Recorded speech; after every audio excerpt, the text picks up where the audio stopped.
guys, it's me, Rosella. So today I wanted to reveal a story about what I've been doing for the past few weeks, and I wanted to kind of reflect back on finishing my classes, and I just got out. I always wanted to reveal something that I have never told you guys before, and I wanted to kind of share some experiences with dealing with difference and other stuff like that. So we're going to get to the point again, and I will reveal my story. It all started when I had the normal milestones of a baby, but as I grew up to be a toddler, I had a lot of speech problems and delay, and it is considered a developmental disorder because toddlers are expected to babble and talk, but I wasn't one of them. Instead, I would just ignore when people like my parents or any caregivers and teachers would respond my name, and then I just wouldn't respond at all. So that means I had to get evaluated for trying to figure out what was wrong with me and how I can be treated. So I was tested for autism and ADHD, and it did turn out that I did have some symptoms of autism, but it wasn't very evident to be autism. And I also have found out that I have a different disorder called mixed expressive receptive language disorder. And that is when the receptive part is like the way you process information in your head, and the expressive part, in which the way I try to speak and communicate my ideas like I'm doing right now, they are greatly affected, which can cause confusion for a lot of people. And I've heard so many stories written by parents about their children with this diagnosis, but not a lot of people themselves have revealed it. So this is my story of how I challenged this.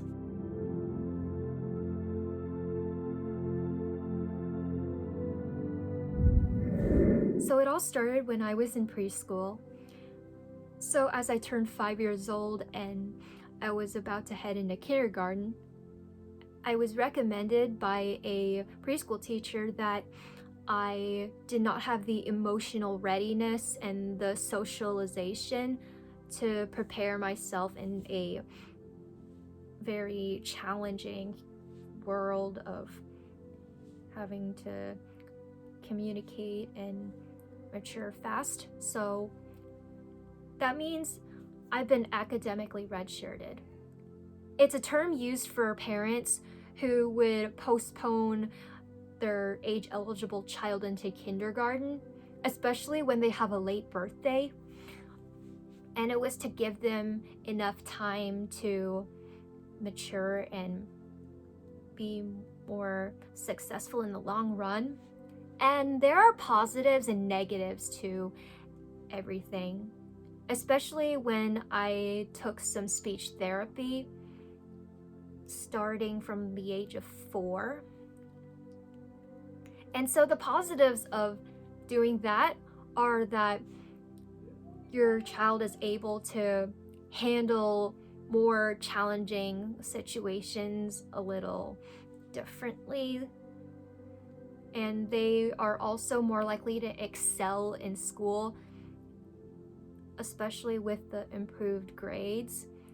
And because they already have some time to mature, it also helps that they'll be able to enjoy their childhood much longer. And childhood is such a precious thing, and people are trained to grow up pretty fast. And that was also why I did appreciate and hold on to some childhood memories and in a phase what was called nostalgia. So when I was in elementary school, I had to have a bunch of speech therapy teachers to help me through with trying to train my brain to comprehend on a lot of difficult topics.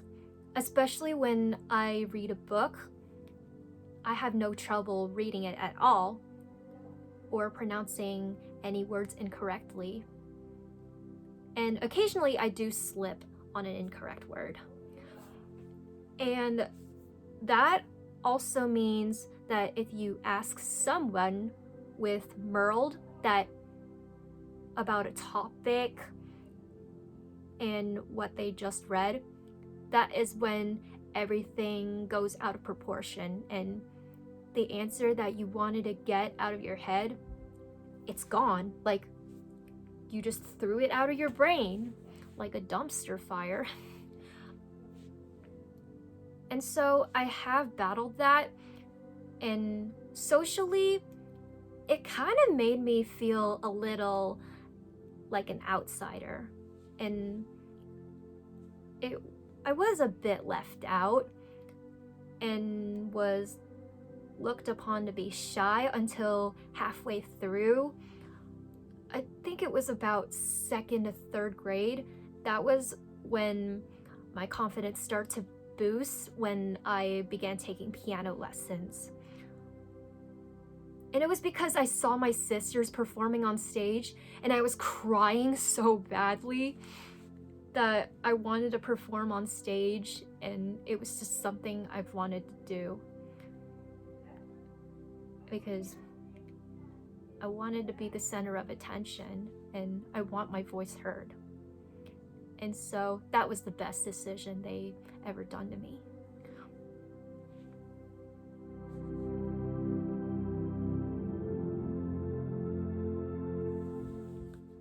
But the negative side of being an academically redshirted child is that because of the extra year, you kind of felt a little left out, especially when your same age classmates that were supposed to be with you, they're at a much higher, more superior level than you.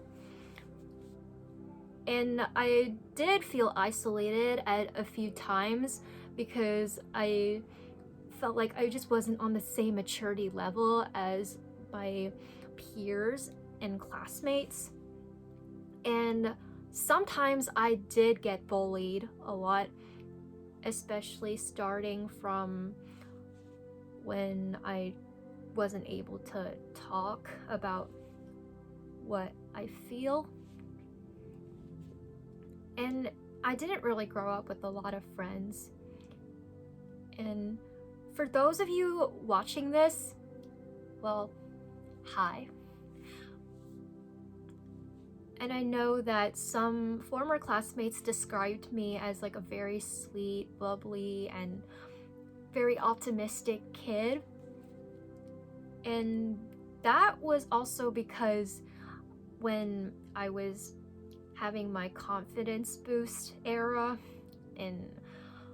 back in second and third grade, as I mentioned again,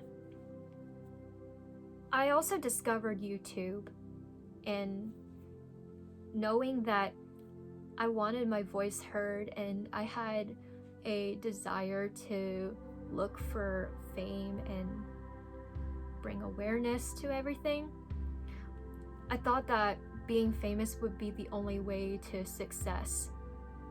But now that I have read a bunch of books about it, especially Jeanette McCurdy's I'm Glad My Mom Died, it kind of changed my view a lot differently, especially with her perception of being in the spotlight as a child against her own will, and she didn't even want to do it in the first place, which is very understandable.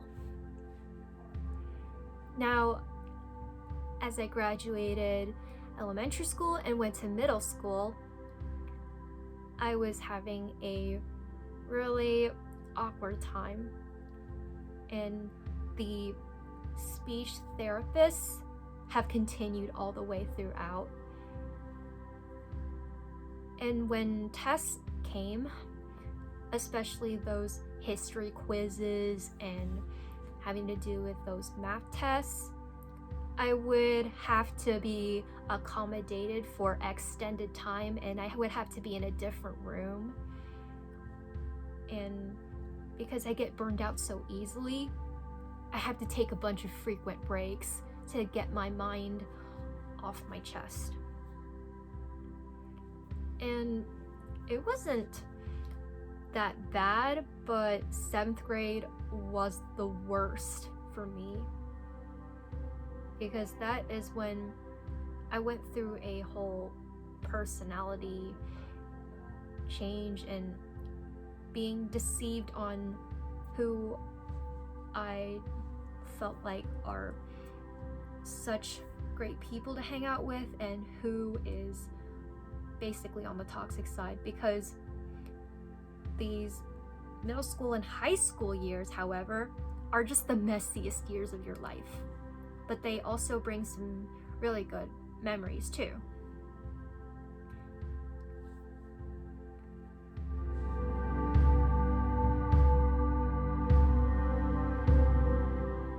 Continuing on into high school, I went from the awkward kid to a more loud and very emotional teenager, especially when I wanted to go on a date or go out with someone, and I wanted the straight A's like my sisters did.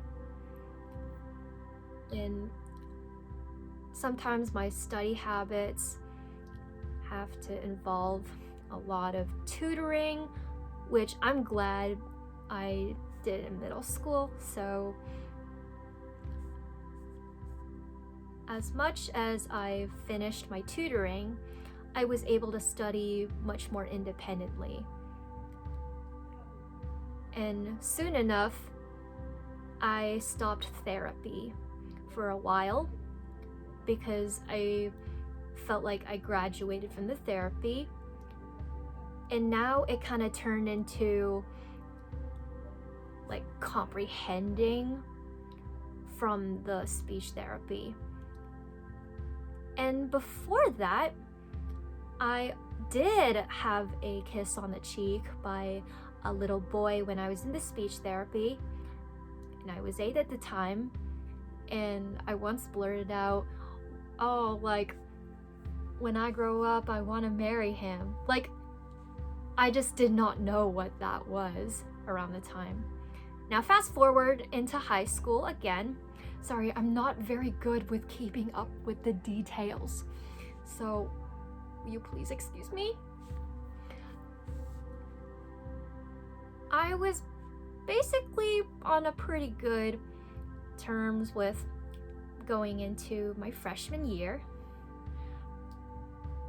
and everything's been sailing smooth as usual. Like, I made some new friends, and I went on an adventure of homecoming and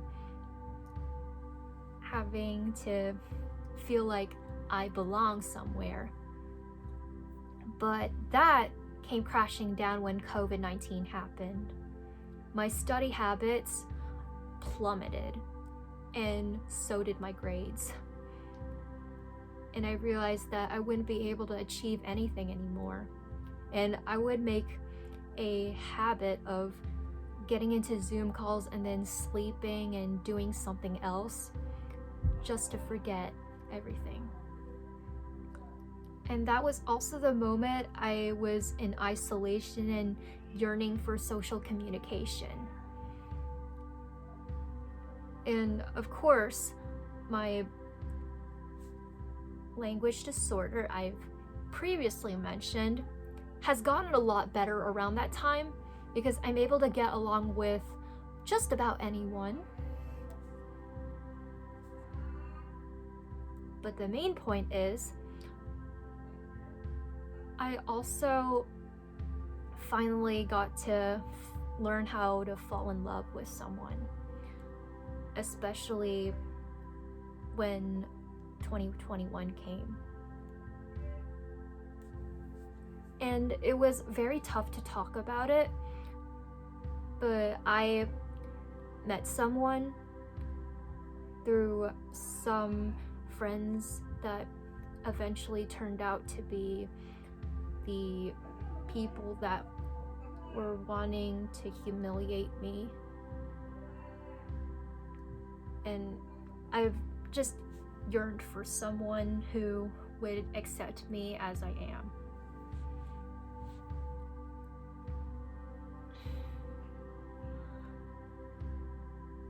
I think I might need to take a break, so I'll be back.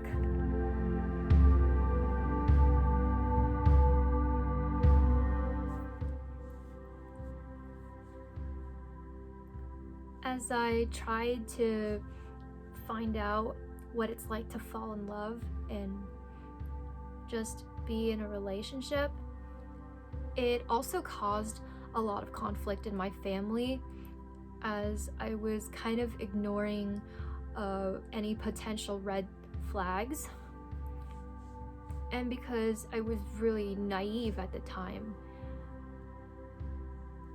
I realized that I needed to stand my ground on what I really want, and I don't want to give into someone's expectations. Now that may seem like, why are you talking about something else when you're supposed to be talking about ADHD and your other conditions? Well, these people also had some conditions themselves, but it was a long time ago, so I don't really want to spill too much of the details, and I do not really want to name names. So after I got into a breakdown over a heartbreak, I started seeking therapy again. And I was also diagnosed with ADHD the same year, because I was at a point that I really needed serious help, and if I couldn't save myself, then it's all over. It was also the breaking point that I started composing music as a form of therapy to let me cope with my emotions and be able to express my mind a little creatively.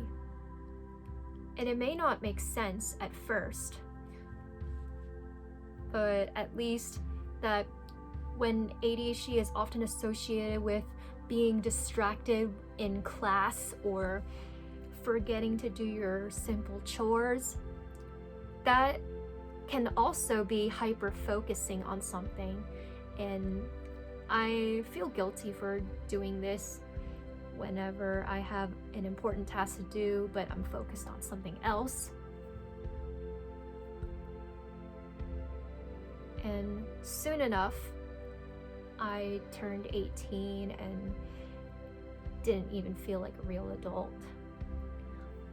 And I was also broken at the time when I decided to transition to a community college and not attend a single high school class, because I just had enough of wanting to feel like I need to be on my own path, and I need to prioritize my mental health and happiness before I can transition into a mature and more strict environment at a free price, which is good.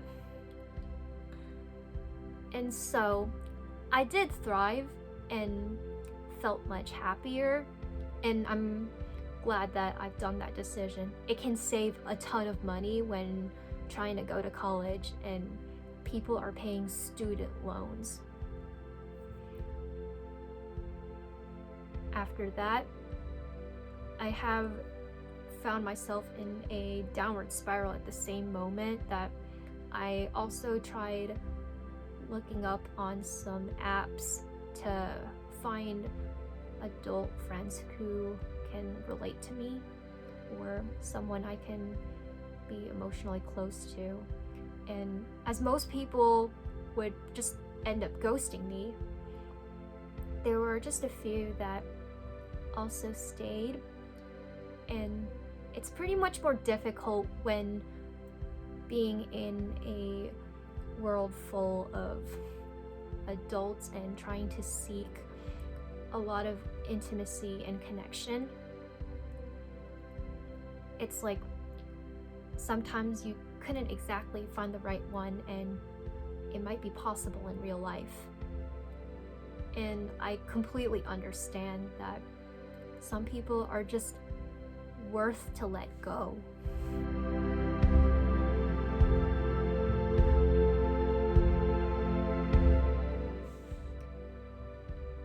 As I continued trying to follow the same passions that I've always wanted to do, sometimes my mind would just be doing something else and never finishing the task. And this cycle ends up repeating over and over again. As you can see, I also decided enough is enough for spending 2023, and so I decided to let go of the toxic friends and a toxic ex for trying to slander my name into a very horrific situation that left a deep scar on my family. And I knew I made the mess myself because I shouldn't have done that, and I was well educated and thought that it wouldn't happen to me. But if kids are listening to this, if there is something that people are pressuring you into doing something you're not comfortable with, it's okay to say no and stand your ground to tell an adult right away. And don't fall into a naive rabbit hole like I did.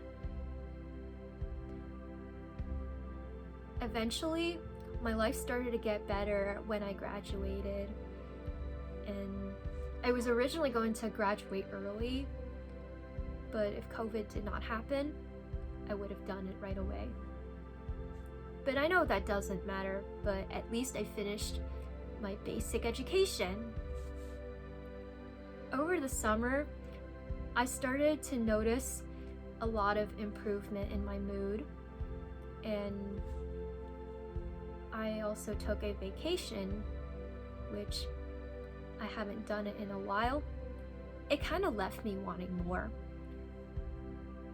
Then when I started my first year of college, as I documented everything, I was at a breaking point on having to deal with tough assignments from professors that kind of expect you to be the best at doing your best.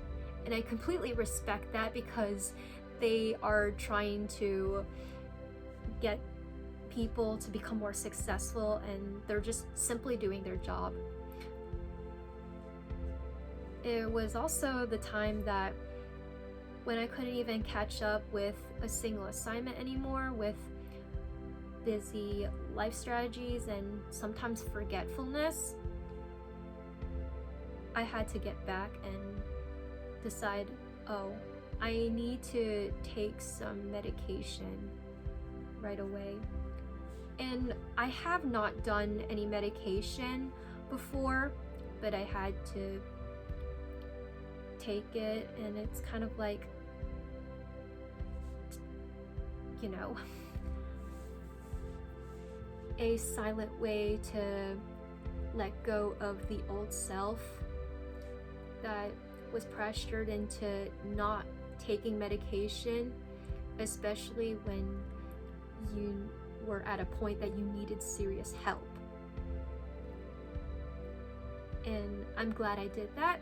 I'm currently on my second day of having Vyvanse, and so far my mood has started to improve a lot, and my focus is becoming a bit more attentive, and I don't have to do a lot of very impulse and indecisive decisions.